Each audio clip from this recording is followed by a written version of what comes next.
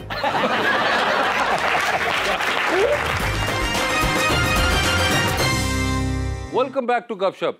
Sir ये बताइए, यहाँ पे तो आपको इतना टाइम नहीं मिलता जब आप आम फिर रहे होते हैं, जहाज वगैरह में कभी कोई मजबूरी होती है, फिल्म वगैरह देख लेते हैं, कोई ड्रामा वो जो देखते हैं, बिल्कुल प्रोग्राम वगैरह देखते रहते हैं, 16 घंटे की 14 घंटे की फ्लाइट है, तो कुछ ना कुछ तो एंटरटेनमेंट होनी चाहिए। भाईजान ने किसी इंटरव्यू में बताया था कि ये स्टेज ड्रामे भी बहुत देखते थे पहले, है ना? मुझे पंजाबी जो है ना ये समझ आना शुरू हुई है क्योंकि हमारे पाकिस्तान टीम में ज़्यादातर पंजाब से प्लेयर्स थे, हमारे वसीम भाई वगैरह, तो मुझे पंजाबी नहीं समझ आती थी।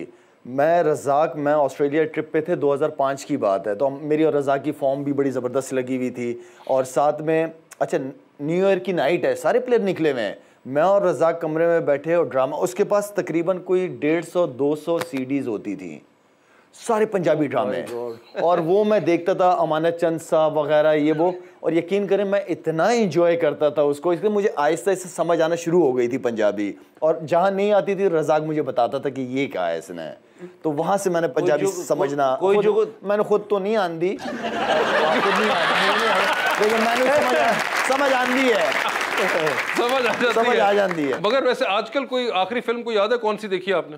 लास्ट अभी आप फ्लोरिडा से आए थे तब कौन सी फिल्म देखी? लास्ट मैंने ग्लैडिएटर देखी थी, दोबारा देखी है, उससे पहले मेरे फिल्में भी अपने टाइप की देखते हैं, ग्लैडिएटर सीरीज चल रही थी, उस्मान की सीरीज चल रही थी। अच्छा तो बस सीरीज चल रही है, हिस्टोरिकल मजा आता है, हिस्टोरिकल यानी कि फिगर्स जंगजू किस्म के जो हो उसके अंदर आता है मजा आपको, ये जो है एलिमेंट नहीं निकल पाया अंदर। उर्दू फिल्में देखते हैं भाईजान आप, जैसे इनकी थी जवानी फिर नहीं आनी या पंजाब नहीं जाऊंगी, ये नाम सुने हुए पाकिस्तानी, लेकिन पाकिस्तानी फिल्में देखी नहीं है मैंने।